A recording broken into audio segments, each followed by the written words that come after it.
I'm here in Denver, mid-August 2024 for the ConnectWise Big IT Nation Evolve and Grow event. I'll be doing interviews this whole week with managed service providers that are here and with vendors and with ConnectWise staff and ConnectWise leadership. Hope to gain some insight on the happenings that are going on. Also great insight from the managed service providers, but the following interview will be from this event here in Denver. Thanks so much for listening. Hi, I'm Joey Pinz. People ask me, how did I lose 130 pounds? The quick answer is always discipline. I started my business, wasn't paying attention to my health, was eating too much, drinking too much sweets. My daughter was born. Next thing I know, I'm pre-diabetic, I have hypertension. I knew something had to change. Discipline. I, like many of you, have faced many challenges in your career, in your family, in your life, in your faith. How did you attack them? How did you approach them? How did you solve them, hopefully? It all had to have some degree of discipline. I'm also asked, how did you found and start a tech business that lasted over 25 years? Discipline. I was committed to it, enjoyed technology, didn't enjoy some aspects of it, but knew it was necessary. Discipline. Our podcast mission, how do we use discipline to better ourselves and society? Join me, please, as I talk to interesting people and discuss how they use discipline in their family and their passion and their careers and how it helped them. Our podcast vision, growth through learning from others. Joey Pinz Discipline Conversations. It'll be light and serious. Join us, please. Thank you for consideration. Thanks so much for your time today. I really, really appreciate it. Thank you for having me. It's nice to be here. Yeah, your traveling history is very impressive. Thank you. Are you nomadic? Can I say that?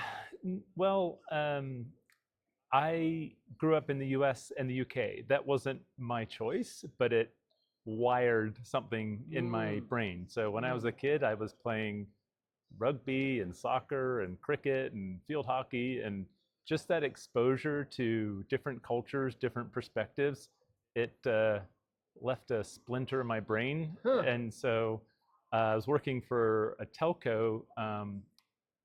We were a network equipment manufacturer. We competed with Agilent, but biggest customers were AT&T, Cisco, but we had pretty big business in Asia. So I made a business case to go to Asia, because Asia is so different from the West. And I got to be posted there, essentially the only person from the US there. Wow. for a couple of years doing business development across Asia. It was just an amazing experience. It's kind of like Europe. There's each country has so much history and is so different, and getting that exposure and experience was a lot of fun. Yeah. And you were in the UK from, like, I think it's 7 to 14? 7 to 15, that's right. 7 to 15. Yeah. And do you find yourself, like, rooting for them in the Olympics? I mean, what It's true. I'll pick the English football team for sure. Yeah, the soccer teams, in the Olympics, I do tend to side a little bit more with the US, but yes. But England's your backup. Yeah, that's right. Yeah. England's the backup. So what football club do you follow? Chelsea. Yeah.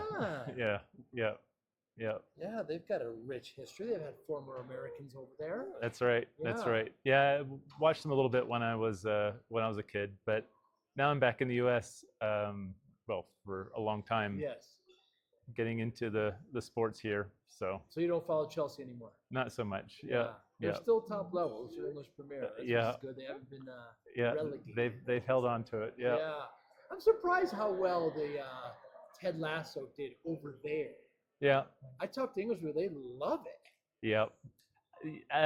The Brits do like Americans, especially if there's a good story, and it helps elevate their brand and some of the cultural aspects that are important to them, and getting that worldwide recognition, especially the US. There's an interesting history there, of course. Right. Yeah. Right. Do you still like your toast done well on one side? I'm good both sides, but I do like Marmite, I have to say. No. You know, and marmalade, that's another thing. You know, Yes. the Seville one, those things are good. Really? Yeah. I'm unfamiliar. Yeah. They're like Orange marmalade with the Seville oranges, and really? Marmite's an acquired taste. If you're Australian, you'll do Vegemite. Vegemite. Yeah, Right. That's what yeah, I'm familiar with that. yeah. Did you ever pick up the accent when you were Oh there? yeah. I mean, when I was a teenager, I had a very strong British accent, Isn't that right? something? And spent my life, learning Latin and all that kind of thing. And then you Wow. come back to the U.S. and it's a whole different ball game. And did you tell yourself you're going to turn it off, or did you just kind of lose it? Didn't even think about it. It just disappeared. Wow. It's interesting though, because I'll meet folks and they'll say, "Are you English?" I'm like, "Where did you get that from?" So every now and then someone picks up on something that I say, and when I'm in the UK for long enough, my accent changes, which is weird. Yeah. The guy I played soccer with, I'm from the Northeast, and his Okay. parents are from London. Okay. And I don't know which beer it was, Angus, but there Okay. was a certain beer number. And All right. all of a sudden, the English accent came out. There was none when we Yeah, were the, that's we were hilarious. sober. That's hilarious. And all of a Yeah. sudden, Paul's there. Yeah. And then all of a sudden Okay. It came out. Okay. I was like, are you holding It's it back? the whole environment, right? Just Maybe. plugging into that vibe. That's cool. Yeah. Maybe. Yeah. I'm fascinated Yeah. over there.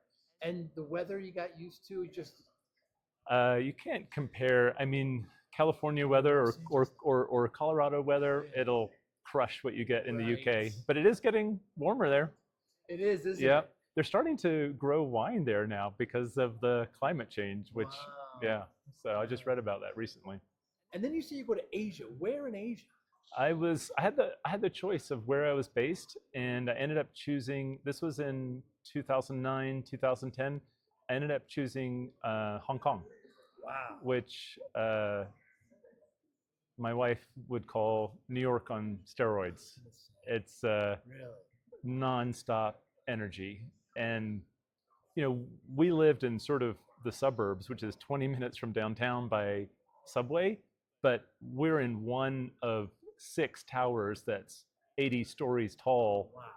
It's just a whole different level Really?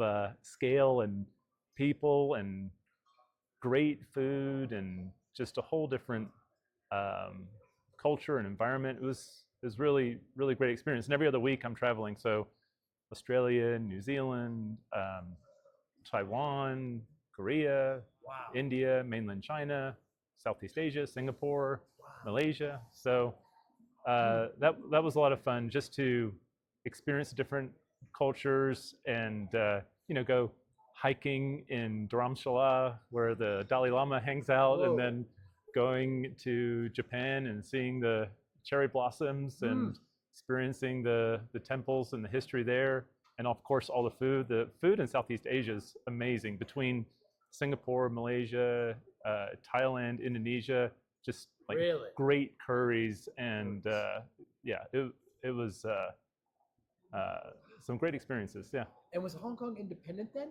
When did they become independent? 1997, they reverted back to mainland China, but it was about 10 years later, and still very English. Like people would queue and drink tea, and my wife.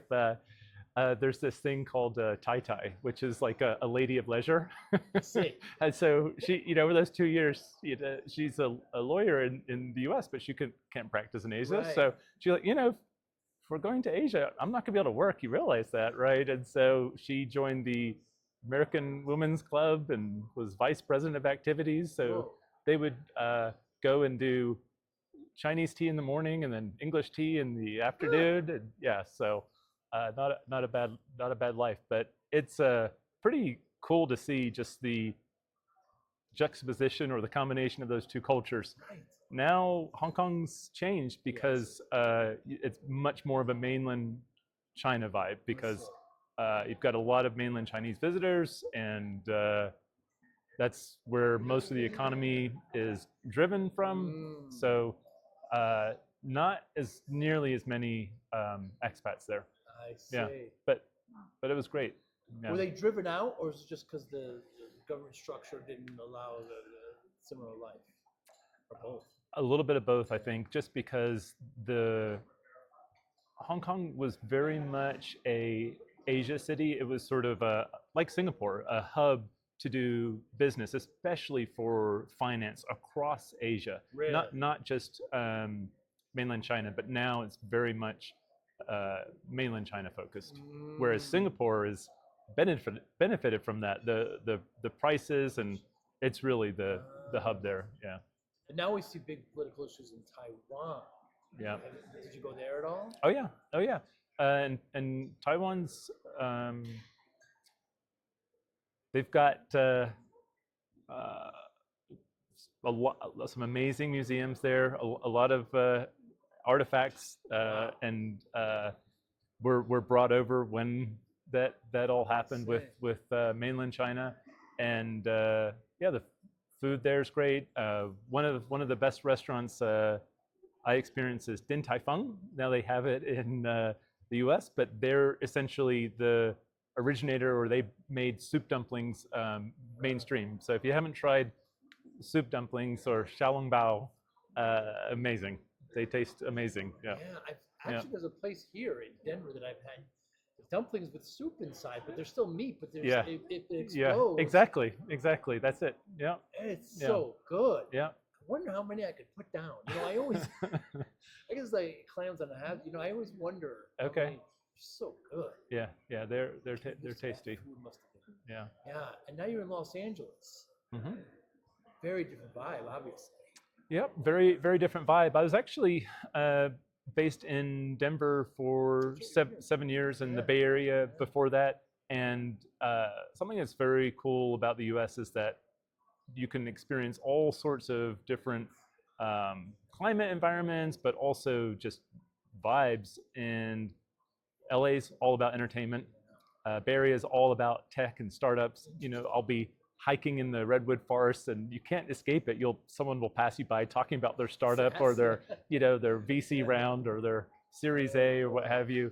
And then Colorado is great because the vibe is all about the outdoors and people running or hiking or skiing. And I really enjoyed being here because I live downtown and biked everywhere, and there's bike only paths pretty much anywhere. So we didn't really have to have a car or anything. And just having that vibe of people being outside and want to be healthy and outdoors, it's a pretty healthy thing to be infected by. Yes. Yeah. And with all those Californians coming to Denver, you did the reverse. Yeah. My wife's parents are in LA. She grew up there. She went to UCSB, and she likes the ocean. So we decided to.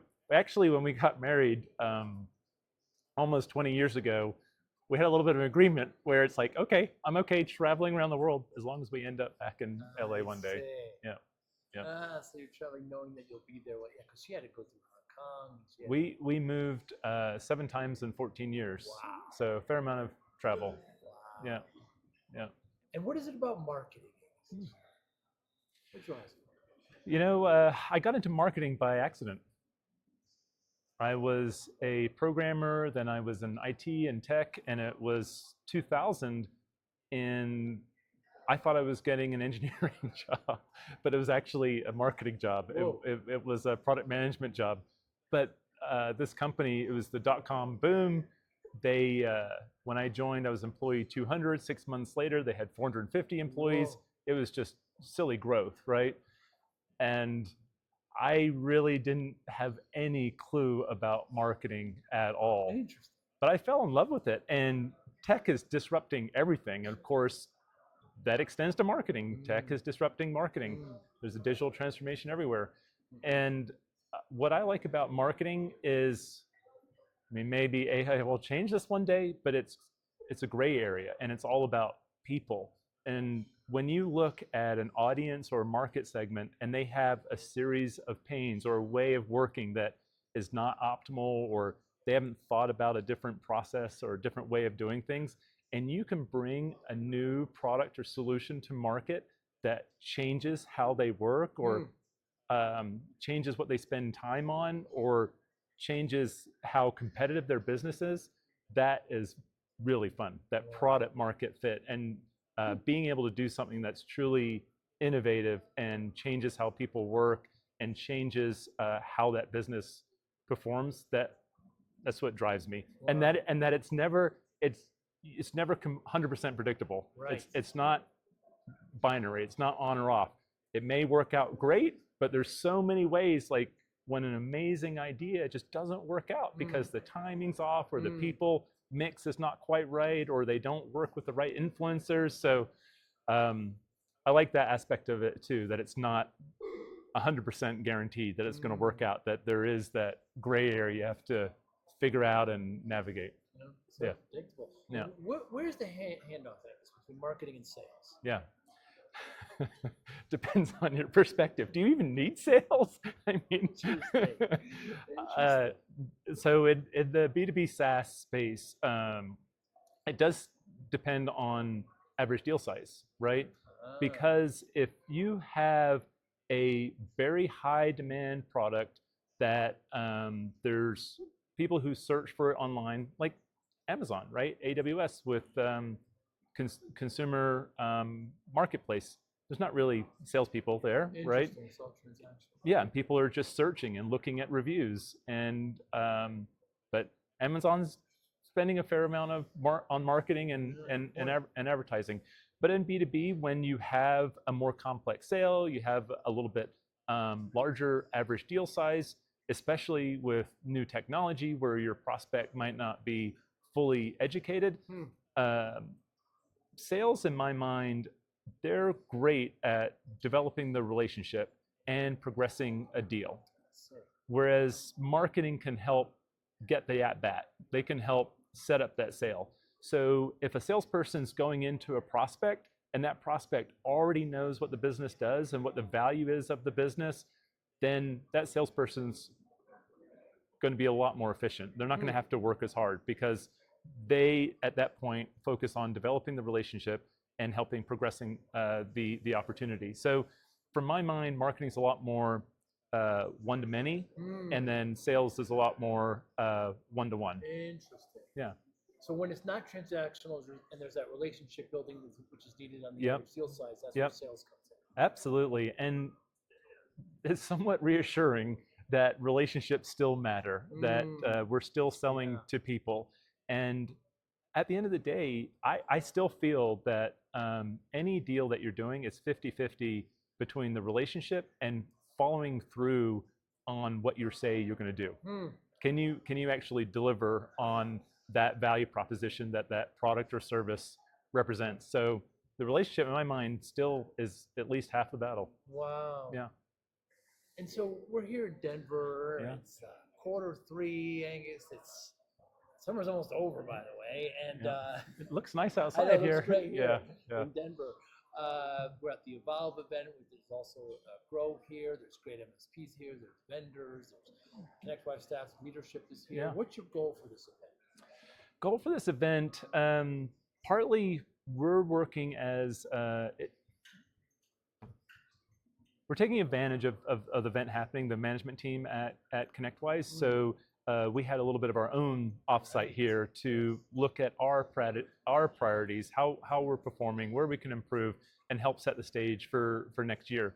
But there's also the benefit of being here with arguably some of the top MSPs in the industry. So service leadership talks about best-in-class MSPs having about 20-21% EBITDA. Yeah.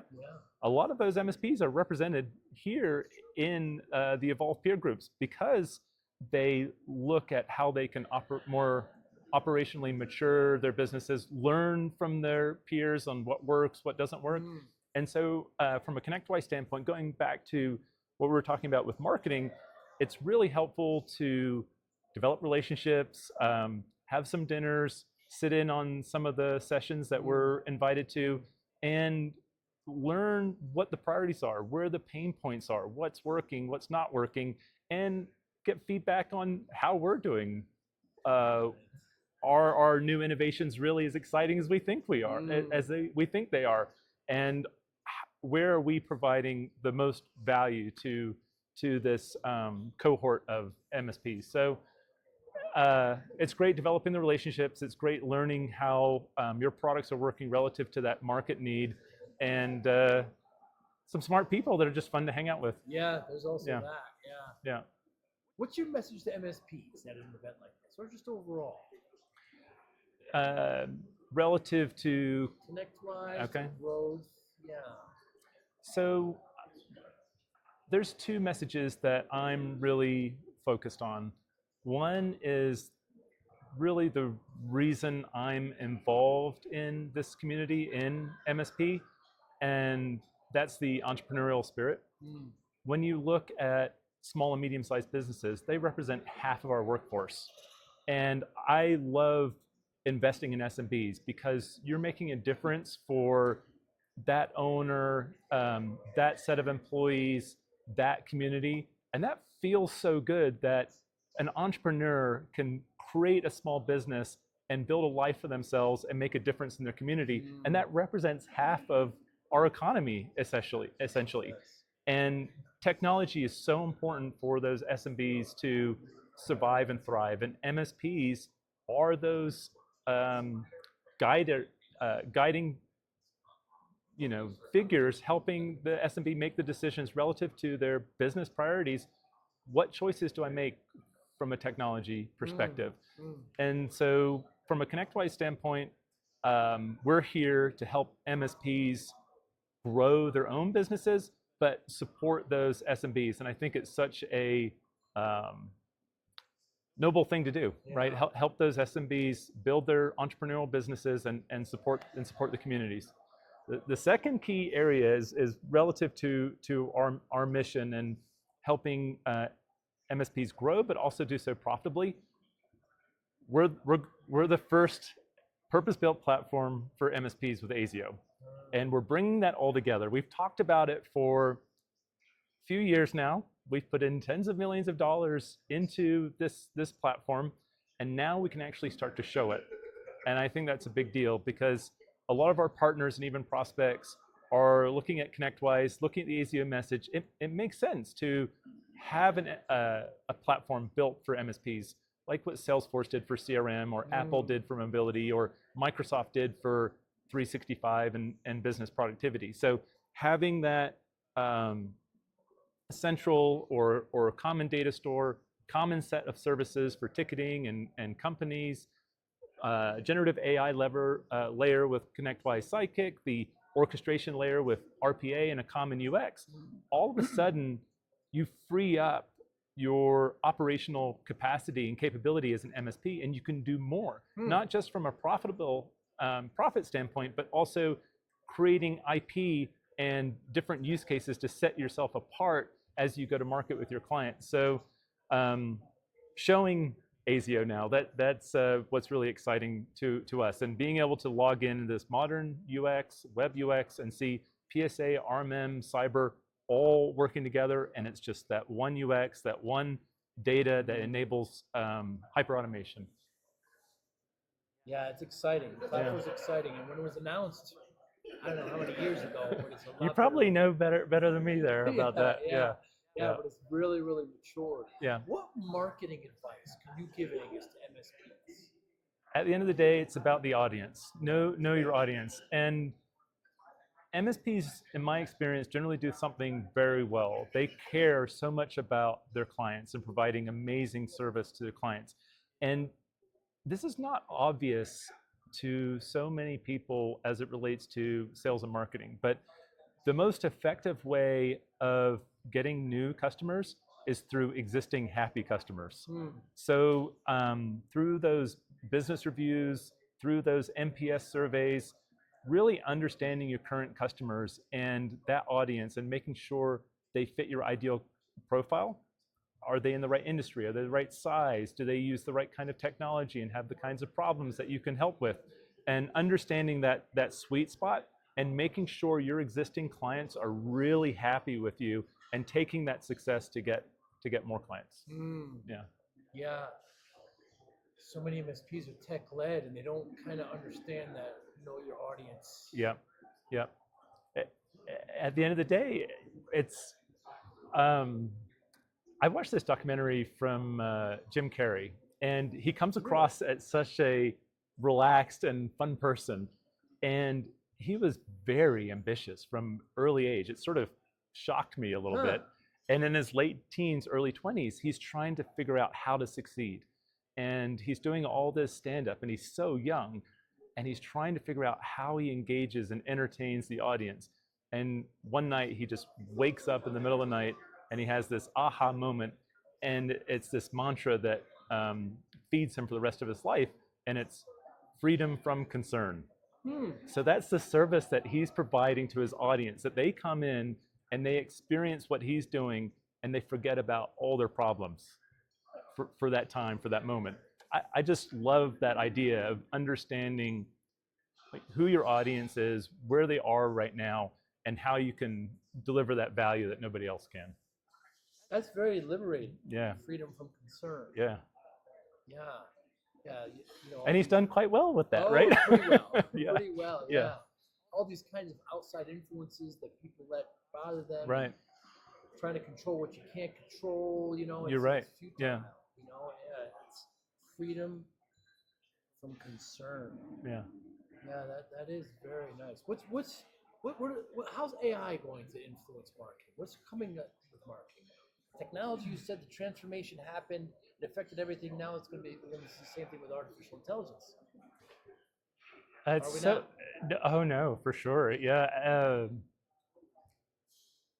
Technology's been great because it's fueled my career. It's fueled so many businesses, so many MSPs and their growths and their exits.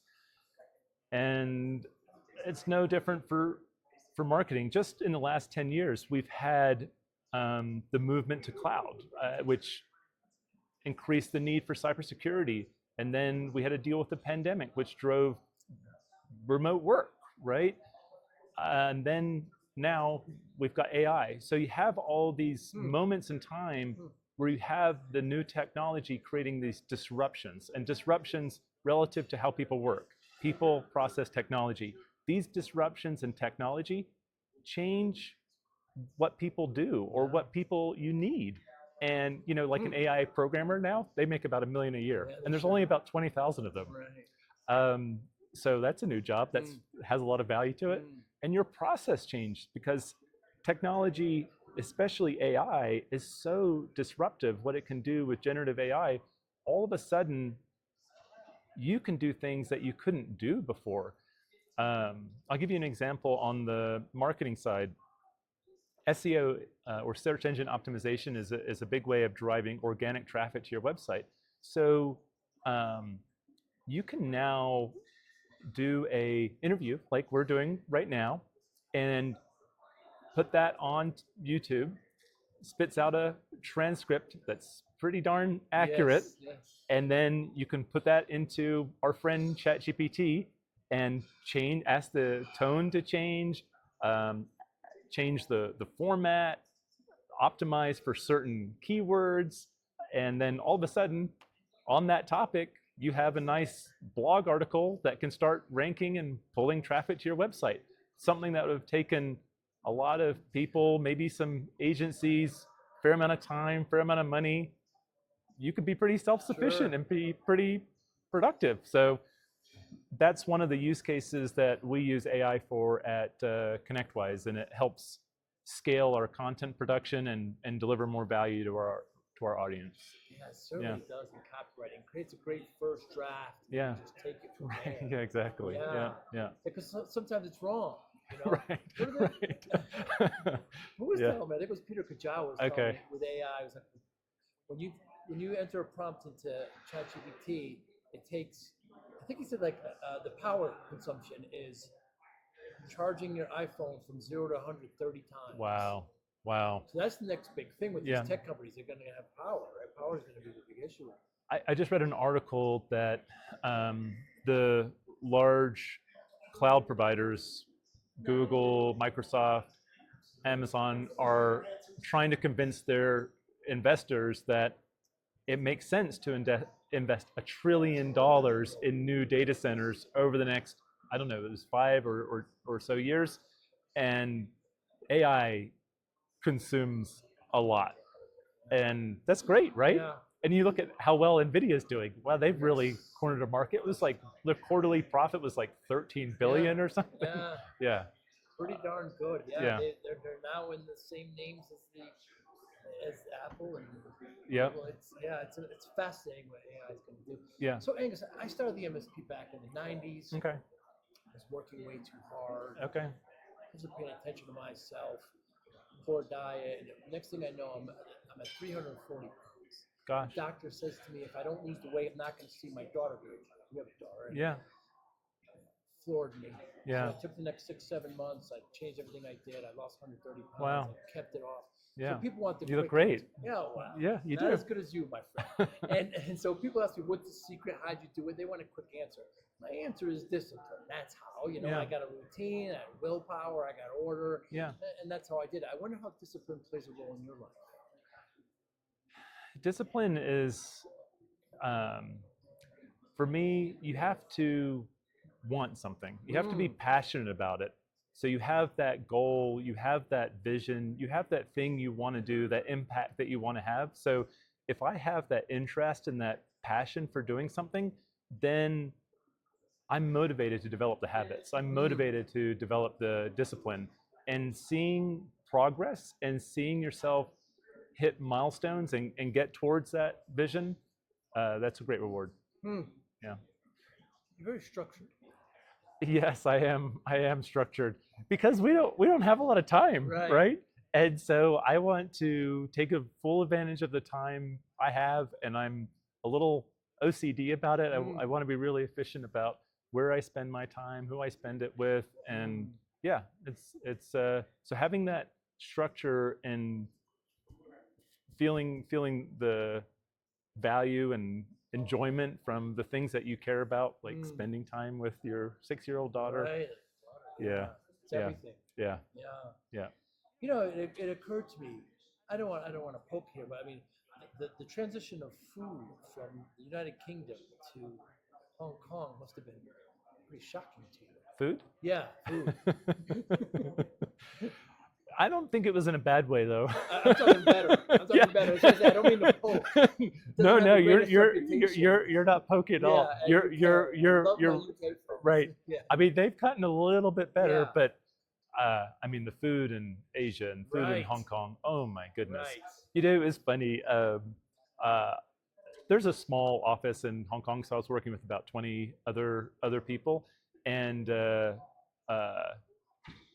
my favorite place for lunch is this place called Chow Ye, which just means they didn't even know the name of it. It's just fried something. So we'd go here, but there was this, and it was just I never knew how to go there by myself, right? It's just this little tiny place in some alley somewhere and upstairs in the back. And I get these Singaporean style noodles, which is like this spicy, dry noodle, which is just incredible. And you get dishes like that I just don't really find anywhere else that sort of give you that experience and memory, which is cool. Yeah. I have a UK friend that just visited with me, and they're Indian. Okay. So now the Indian food in UK, that's right. Yeah, that's a different story. Better than India. Yeah. So he took me to his favorite Indian place, and I said, we're in Tampa, and I said, just order for it. Okay. Oh, good. It's good. What a night. Yeah. What a night. Isn't that cool to sort of step outside your normal routines and just have a different thing? Yeah. And then we can learn a bit about that. Coming here and seeing these MSPs come into these meetings, trying to do things that they're not used to. And, hearing from still getting advice from marketing, even though you're B2B and you're SaaS, we can all learn something, right? Especially from other people's experiences and perspectives and what they've been through. But you're right. I was talking with a couple of folks last night from 2 different MSPs, and I just said, what's been your favorite location for an Evolve event? They said here. They like Denver. And I said, why? It's because they get to get outside of where they are physically and also interact with people they don't normally, and it just stimulates the brain cells and the thinking. Yeah. Thanks so much, Stuart. Time, Yeah. man. This was great. I really appreciate Yeah. it. Yeah, it was great spending some time with you, Joe. Thank Have you. a great show. All right, you too. Thank you for listening and or viewing Joey Pinz Discipline Conversations. Please share this episode with one or two of your friends who you think may benefit from the episode. Our website, www.joeypins.com. There you'll find lots of resources and you could join our mailing list. Please follow us on all our social media, Instagram, Twitter, and Facebook. Podcast information, the video version of our podcast is on YouTube. Please subscribe. Audio is on all major podcasting platforms. Please follow them. And if you like it, please consider giving 5-star rating. Would really appreciate that. Thank you again for listening or watching Joey Pinz Discipline Conversations.